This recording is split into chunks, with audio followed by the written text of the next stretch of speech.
Hey folks, I just want to remind you to check out my eBay store at SeemsGoodMagic.com for some playsets and singles. I also want to remind you to check out live stream times, Tuesdays and Thursdays at 7 p.m. Central Time. And also follow us on Twitter at SeemsGoodMagic. Thanks, and enjoy the video. Hey guys, Alex from SeemsGoodMagic.com here. I'm doing a little deck tech before I jump into a 5-3-2-2 constructed queue. I wanted to do a daily, but those are currently not up, and I don't know exactly when they'll be back, but unfortunately I'll have to do a 5-3-2-2, so I hope we don't get eliminated round one, but if it happens, whatever. So I plan to do a few of these since I did spend some money to build this online. Thankfully this deck isn't terribly expensive to build. The most expensive parts are the Mutavaults, and then after that, maybe Sacred Foundry, but the rest is very, very cheap. So this is, in terms of the rest of the standard constructed environment, one of the cheaper decks to build, and I really like it. I think it's a consistent and powerful, aggressive build. So your 1-drop creatures, you've got the Fire Drinker Satyrs, Cacklers. 2-drop creatures, you've got your Emissaries, Firefist Strikers, Gorehouse Chainwalker, and then you've got your Chandra's Phoenix at 3. Burn spells, you've got your Shocks, you've got your Lightning Strikes, and Boros Charms to a certain extent. Hard removal spells. We've got our Chain to the Rocks. So 4 Chain to the Rocks is the sort of unique aspect of this aggro build. The ones I've seen tend to be running 1 or 2 main deck, but I just like having 4 of them because there's so many relevant targets for it right now. This is the same list I've talked about on the Mortar Pod, and I've been running at F&M. But yeah, Chain of the Rocks deals with like Boros Reckoner, Desecration Demon, Master of Waves, Loxodon Smiter, Voice of Resurgence. So it just allows a red deck, essentially a red deck, to cleanly take care of a lot of these awesome threats in the format right now. Temple of Triumph you'd think would slow down the deck a lot, but surprisingly I've kind of liked it. It's kind of nice to have a Scryland in a red deck wins. Sometimes it's nice to just filter past those lands or find lands. Burning Tree Emissary, absolutely essential aspect of this deck. You just want to play it and power out, another Emissary, a couple more Emissaries, or some other relevant 2 or 1 drop. So Burning Tree Emissary, really very important aspect of this deck. Mutavault, same thing. You need to be able to steal deal damage after they've swept your board, so Mutavault's awesome for that. Cackler, Fire Drinker Satyr. I'm happy with both of the 1-drops. Satyr, not played too terribly much, I don't think, but I love it. I think it's a great card. I've had a lot of success with it, and even though it seems a little bit suicidal, tends to work out for this deck quite a bit. Does its job. Sideboard options, we've got our Pacifism. Usually bring this in if we're dealing with like same sort of thing that the Chain of the Rocks takes care of for the most part. So against the mid-rangey fat creature decks, Pacifism can help. Couple Hammer of Perforos, these are for the control matches. Just awesome card, really incredible how powerful it is in those matches. So I like it. Active Treason, Steel Fatties, probably bring it in alongside Pacifism most of the time, I would think. Skullcracks. We bring this in against decks that have life gain options, like decks that run Whip of Erebus, or even Blood Baron of Vizkopa, or Obsidian, or something like that. Wear and Tear, also same sort of thing, takes out the Whip of Erebus, so Whip of Erebus, kind of a big deal against us. Skullcrack also stopping Grey Merchant, I should mention that. Card is definitely played, so being able to take out Detention Spheres against control, Whip of Erebus against the mid-range, very good to have. Electrickery is specifically for the mono-white match, or actually the mirror match. It would still be pretty good too. But against mono-white, I mean, it takes out like their Judge's Familiar, Dryad Militant, Imposing Sovereign. The list really does actually go on and on. The last count I saw, I think it was 18 creatures that Electrickery kills in that match. So yes, they have Brave the Elements, but being able to, for 2 mana at instant speed, basically board wipe is awesome. So Mizium Mortars, yet another card for the mid-range match most of the time. And we bring in a couple more Boros Charms against control, because just having the chance to make your creatures indestructible and dodge a Supreme Verdict is too powerful to pass up. So overall, I like this list. I think it's very good. Hopefully we can perform well for you today, but we'll see. Okay, I will see you in the tourney.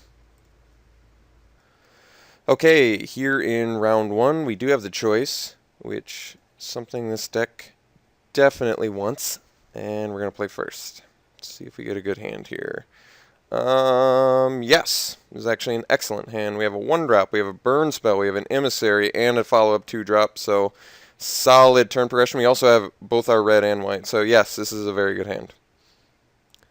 No mulligans. Alright, so open it up with a little Satyr.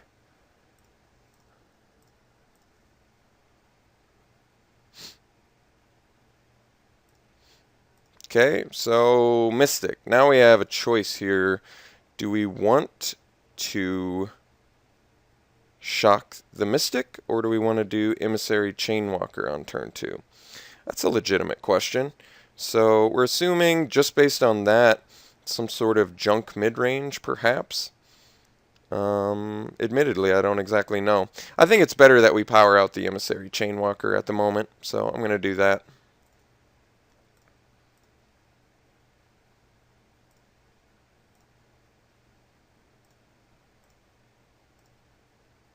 I guess he could get a turn 2 Smiter. Oh well. Cross that road when we have to.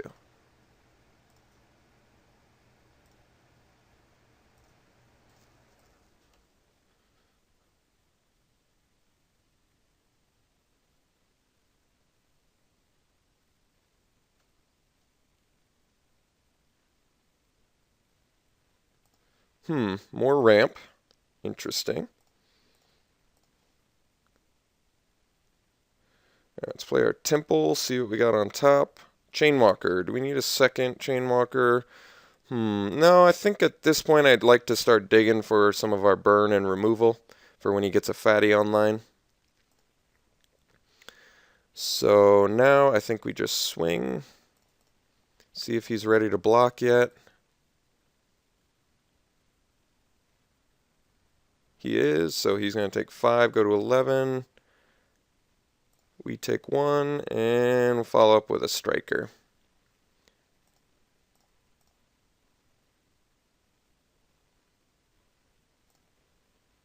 Interesting. So I'm trying to think. Self-melt, drown in filth. Alright, this is an unusual build. I'm not familiar. Maybe I should be, but I'm not. Commune with the gods, so I definitely remember that card.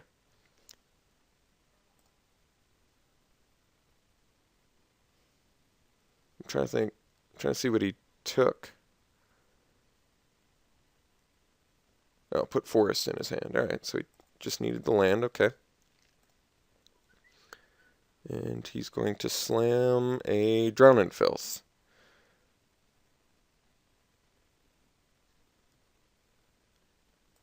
Okay.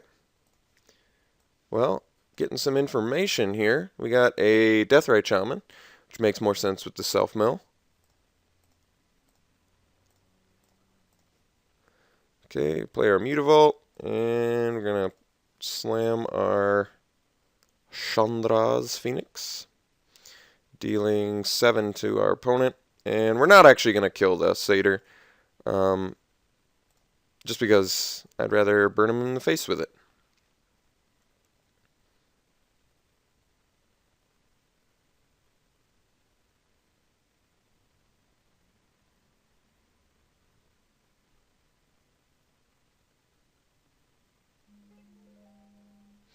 Nemesis Immortals, okay. Makes a little more sense.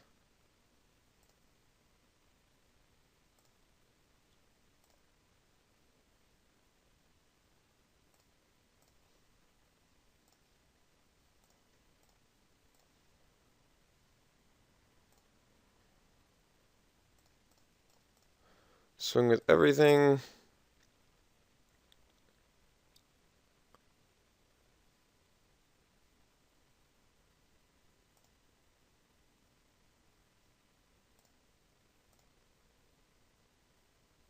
And dead. Okay. So, some sort of green-black rock build, but not rock, so it's self-mill. He's got Deathrite Shaman. He's using Nemesis Immortals in a cool way. He seems to have quite a bit of ramp, so we've got some interesting choices here. Quite a bit of ramp. We've got Mystic, Satyr, and Sylvan Caryatid, so a lot of ramp. I'm trying to think what other fatties he'd be ramping into. I'm not exactly sure. This guy's build is definitely unusual, I would think. So, what are the best options to play against this guy? I'm not exactly sure. I'm assuming he's bringing in a bunch of removal. Boros Charm actually does not save us from the Drown in Filth, since it's giving negative instead of just dealing damage. Do I want to bring in more burn spells for his guys? No, I think we've got our removal package down. I mean, presumably he's got some fatties, so maybe the pacifism for his fat Nemesis Immortals. Maybe he's got Lotleth Troll. Or actually Virals. Virals would be one I could definitely see him having. So maybe just the Chain to the Rocks is still our best option. Pacifism does not do as much to Virals as you'd like. I mean, yes, it stops the legend itself, but he still gets to use the ability, so I'm not really sold on that. Maybe we just keep it the same for now. I admit I do not have Graveyard Hate. Alright, let's go to game 2 here. Yeah. Great hand. Good removal. Got some creatures. What more can you ask for? Alright, Deathrite Shaman. So we're going to open it up with the Satyr. Turn 2, presumably Satyr shock this thing.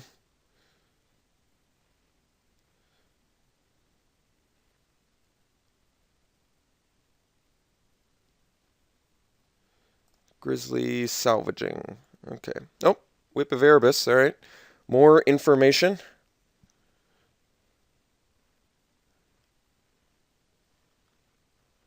Taking the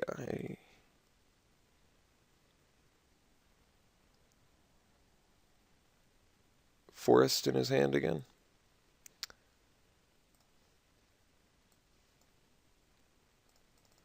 Okay, getting the Elvish Mystic online. Allowing him to ramp. So currently, how many creatures in the graveyard? Just one. Alright. Well, I think, would prefer to kill the Deathrite Shaman, so I'm going to go for that. Okay, this is actually fine. So now we Mountain, shock this dude, play this dude, and pass. Currently, he has 1, 2, 3 creatures. Well, lets him play his turn 3 Nemesis Immortals. Pretty good. Well, I guess we start her off with a little Gorehouse Chainwalker. I actually should have played Firefist Striker there, just in case I got the land for the Phoenix. Then I would have been able to get past the Nemesis. I just assumed he was going to smash with the Nemesis. But he's not. Okay. Well, there's our Chain to the Rocks. Let's just drop our Firefist Striker here and pass again.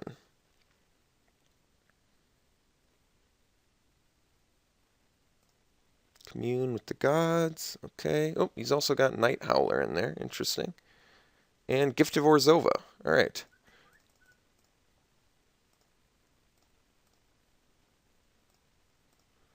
Alright. Looks like we're going to be able to smash in on him here, which is always good.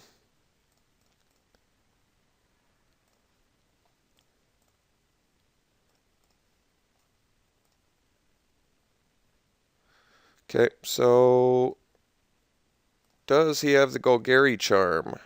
That 'tis the question. Do I play around it? I don't know. It's a good question. I mean, obviously he's got Golgari charm, but as to whether I play around it or not, I'm not sure. I'd prefer to not play around it. Do I have that luxury? I don't know. I mean, I'm still ahead on the board, technically.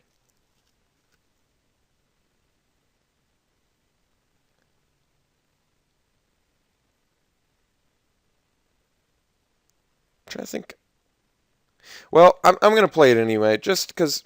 See, the problem is, if he has a removal for Firefist Striker, or the first one, I'm in trouble, so I don't really feel comfortable playing around, what's its butt. This is an interesting deck. Golgari Charm. Let's see.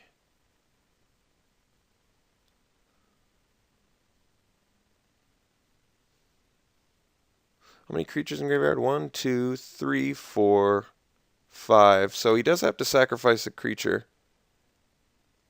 Just next turn. It's only one creature.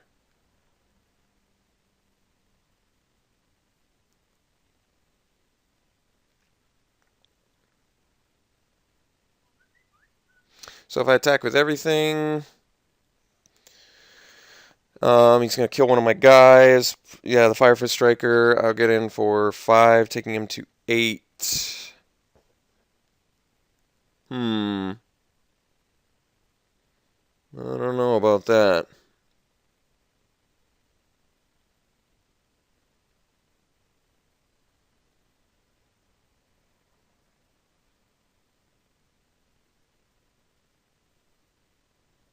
I'm trying to think of my best options here. This is starting to get a little bit fuzzy here. I'm not liking it. White Source would be awesome right now.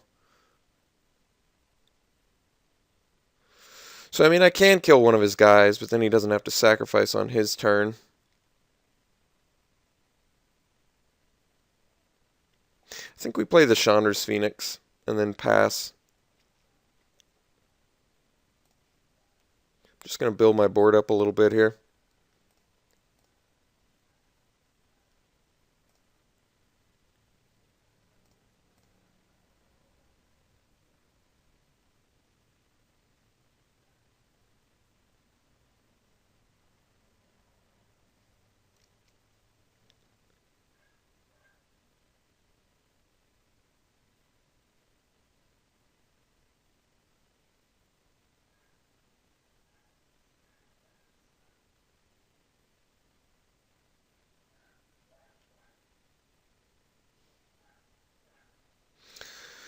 So definitely I want to be conscious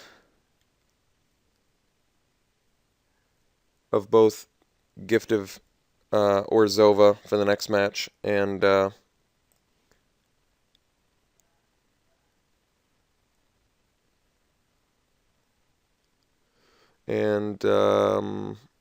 Whip of Erebus. So perhaps it is time we bring in the Wear and Tear. So, yeah, I don't want to take bajillion damage, so we're going to block the Flying Huge Lifelinker.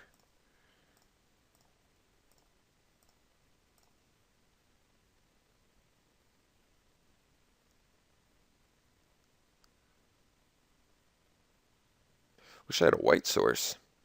I said that already, didn't I?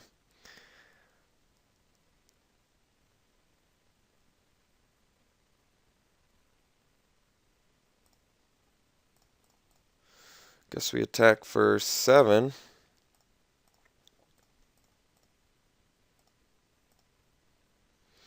And he's going to smash back and be able to make this guy cheaper as well, isn't he? Because he's got 6 creatures, so this thing costs 3 mana, which he does have. So I could just burn it out now. I kind of want him to use his mana before I smash that thing.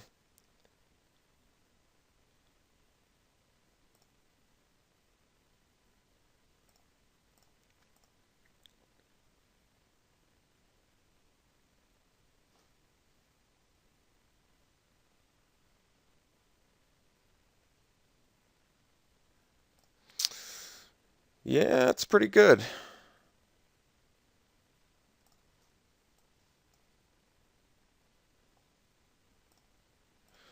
Well, no white source and quickly went down. All right. Well, game 3. Wear and Tear's got to come in. I don't like Boros Charm as much now, so we can take these out, bring in the Wear and Tears. And it looks like Pacifism is in order as well. Anything else? Perhaps Act of Treason, but probably not necessary. Maybe it is. Not necessary per se, but I like it. What am I taking out? I hate taking out creatures, but in this case, I may drop just a couple Phoenixes. Not that I don't like them, it's just maybe not as necessary.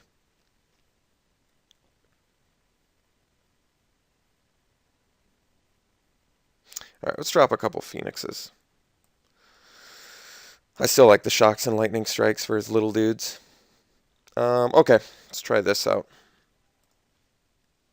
We will play first. And the 1 mana hand, pretty sketchy.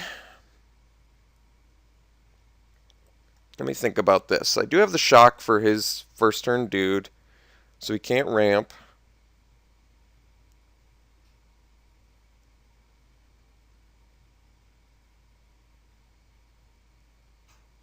Trying to think exactly how sketchy this hand is. It's pretty sketchy. It's pretty sketchy. We've got 2 1-drops.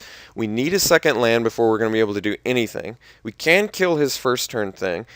We're going to need a white source eventually if we ever hope to play the white spells we just sided in. I really cannot measure how sketchy this keep would be. It's very difficult to measure that.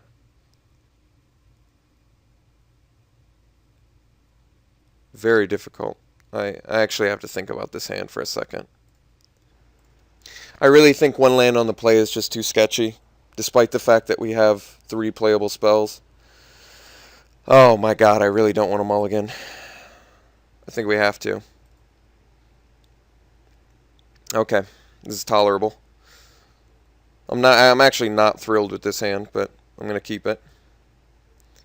Opponent mulliganed as well, so that does help.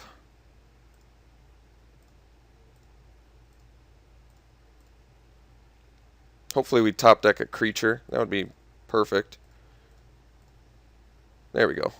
That worked out.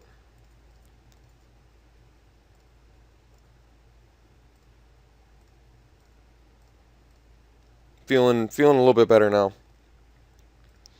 Commune with the Gods. Deathrite Shaman, Night Howler in there.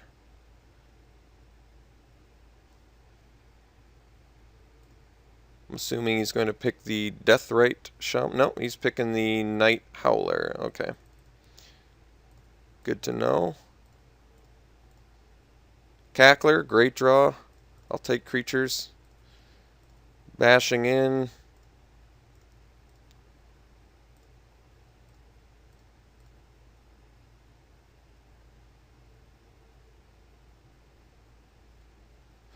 Kills the Chainwalker. Logically. Chain to the Rocks, also nice to have. Down to 11. Got a couple answers for creatures, which is good. Night Howler is currently a 5/5. I'd like to get a mana so I can steal that. Really punish him. No such luck. We did get Tear, however, so that helps. Could just destroy it because it's an enchantment. Feel like we'd rather pacify it, though.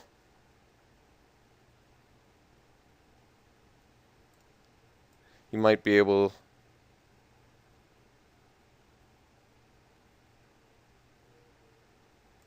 Let's just Chain to the Rocks it, I guess.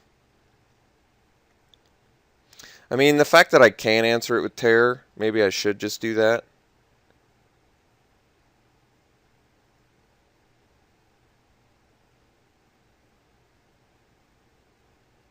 But I really want that for the whip. All right, let's do Chain to the Rocks.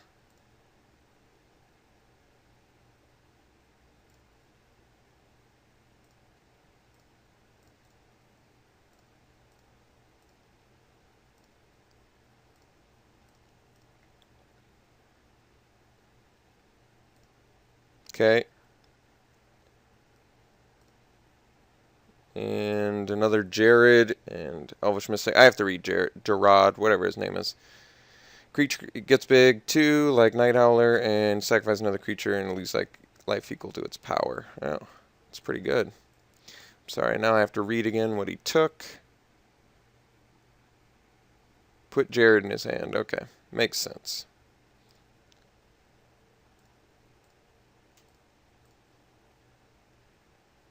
Well, there's another land. What have we got on top? Fire Fist Striker. Do I need a striker right now? Not as much.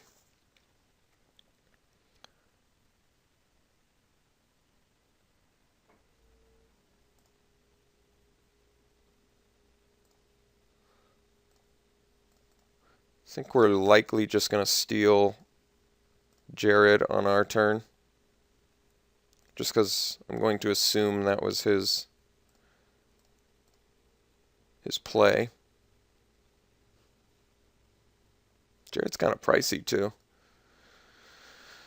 Okay.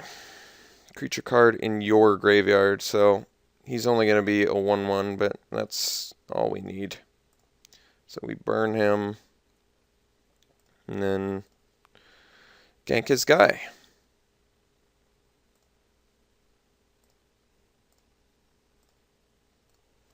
Actually, we do Emissary just for practice purposes.